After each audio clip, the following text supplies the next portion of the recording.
சிந்து வந்து எப்படியாவது சிவாவை வெளியே எடுக்கணும் அப்படின்னு சொல்லிட்டு என்ன பண்ண தெரியாமல் தவிக்கிறாங்க. இந்த சூழ்நிலை சிவா வந்து வெளியே விட முடியாது, யார் என்ன சொன்னாலும் சரி அப்படின்னு சொல்லிட்டு போலீஸ் வந்து தரப்பில் தெரிவிச்சுறாங்க.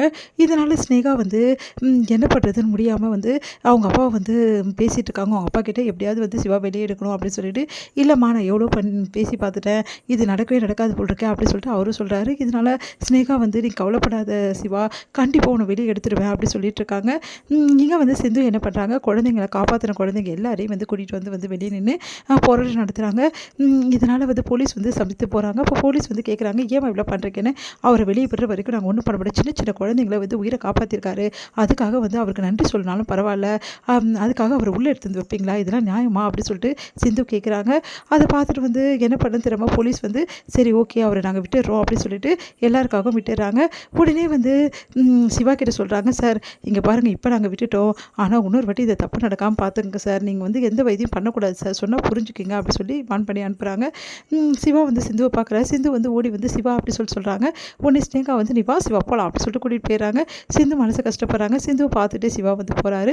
அடுத்து வந்து சிந்து என்ன பண்ணுறாங்க, ரொம்ப சந்தோஷமாக சிட்டுக்கிட்ட போயிட்டு இப்போது நான் நிம்மதியாக இருக்கேன், சிவா வெளியே வந்துட்டாரு, எனக்கு இது போதும் அப்படின்றாங்க.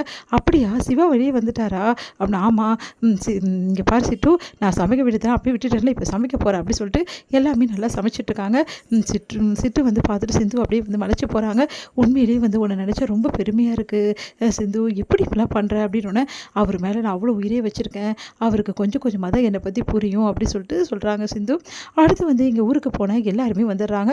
வந்துட்டு எல்லாம் அதிர்ச்சி அடைகிறாங்க, சிவாக்கு இப்படி ஆயிடுச்சுன்னு சொல்லிட்டு ஓடி வராங்க. சிவா எங்கம்மா அப்படின்னு. சிவா வராரு. சிவாவை பார்த்துட்டு இப்படி ஆயிடுச்சு நாங்கள் ஊரில் இல்லாத போது அப்படி சொல்லிட்டு எல்லாருமே வந்து சிவா வந்து கேட்குறாங்க. சிந்து வந்து அப்படியே பார்த்துட்டு இருக்காங்க சிவாவை. சிவா வந்து சிந்துவை பார்த்துட்டு அப்படியே வந்து கம்மன் நிற்கிறாரு. சிந்து எவ்வளோ பெரிய விஷயம் செஞ்சுருக்காப்பா அப்படி சொல்லிட்டு அன்னபூர்ணி சிந்துவை பாராட்டுறாங்க. இதை பார்த்துட்டு வந்து சிவா அப்படியே நிற்கிறாரு. உடனே சிவாவுக்கு வந்து நான் சமைச்சிருக்கேன் அப்படின்னு. நீயாம்மா நீயே சமைச்சிட்டியா, எவ்வளோ பெரிய விஷயம், பாபா சாப்பிட்லாம் சொல்லிட்டு சாப்பிட. எனக்கு சிவா வந்து எனக்கு சாப்பாடு வேணான்றாரு. என்னப்பா இப்படி எல்லாம் சொல்ல, சாப்பிடப்பா சொல்லிட்டு அவங்க பண்ணி சாப்பிட வைக்கிறாங்க. அடுத்து வந்து சிந்து ரொம்ப சந்தோஷமாக இருக்காங்க. சிவா கிட்ட ஓடி போயிட்டு எங்க நான் இந்த விஷயமும் இன்னொரு விஷயமும் உங்களுக்கு பண்ணியிருக்கேன்னு சொல்லிட்டு ஸ்வீட் கொடுக்குறாங்க. எனக்கு சந்தோஷமாக இருக்குன்னு சொல்லிட்டு அந்த ஸ்வீட்டை வாங்கிக்கோ டாக்டரே அப்படின்றாங்க. நான் ஏன் வாங்கணும் அப்படின்னு. அப்படியே அதிர்ச்சியாக பார்க்குறேன், என்ன நினச்சிட்டு இருக்க, நீ வந்து என்னை வந்து கூட்டிகிட்டு வந்துட்டேன்னா உன் மேலே இருக்க எல்லாமே நான் மறந்துட்டு உன் கூட சகஜமாயிடுவேன்னு நினச்சிட்டு இருக்கியா.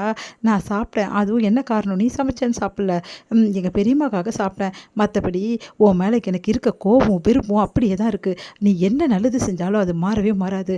ஏன்னா இப்போ நான் வந்து போயிட்டு வந்தேன்ல, இப்போ எனக்கு ஒரு அவமானம் நடந்ததில்ல, இதுக்கும் காரணம் நீ தான் அப்படின்னு.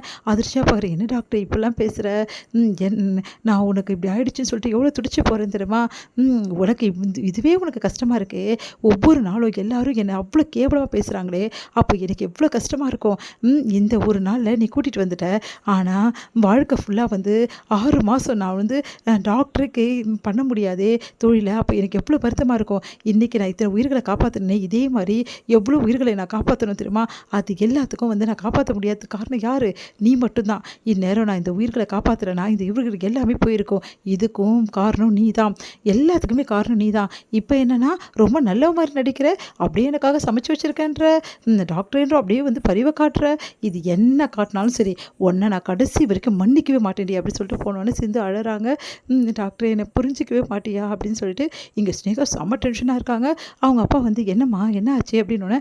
அப்போ அந்த சிந்துவை செய்யறதெல்லாம் செஞ்சுட்டு நல்ல மாதிரி அப்படி நடிக்கிறாப்பா சிவா முன்னாடி. ஜாக்கிரதையாயிருமா அப்படின்றாரு அவரும்.